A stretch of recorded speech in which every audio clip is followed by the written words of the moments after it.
Hi there!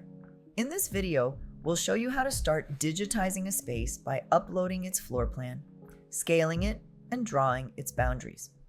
Before you begin, make sure you have the floor plan of your space ready.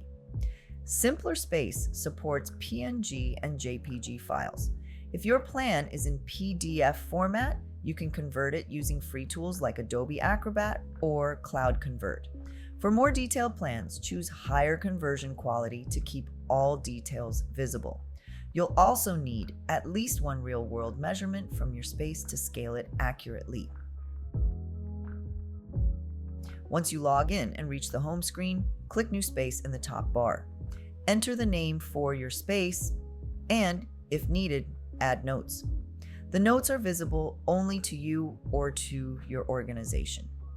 After clicking Create Space, you'll enter the Edit Layout tool. Let's begin by uploading the floor plan. To do that, click Floor Plan in the left panel. In the right panel, go to the File tab. Click Upload Floor Plan and select your file. Once the floor plan is uploaded, the scaling tool will be activated.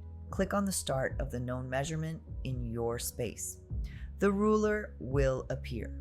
Move your mouse to the end of that measurement and click again. Enter the measurement value, check if the measurement unit is correct, and click Set Scale.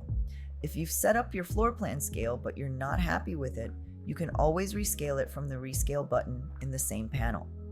You can set the transparency of your floor plan in the Properties tab.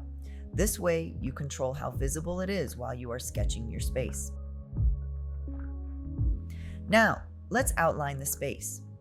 Click Walls in the left panel. Select Draw from the bottom toolbar or press D on your keyboard. Begin tracing the outer walls of your space. As you draw, a 3D preview will appear in the bottom right corner. Continue outlining until the entire outer shape is created and closed. You can expand the 3D preview to review your progress in more detail. And that's it. You've successfully created the boundary form of your space.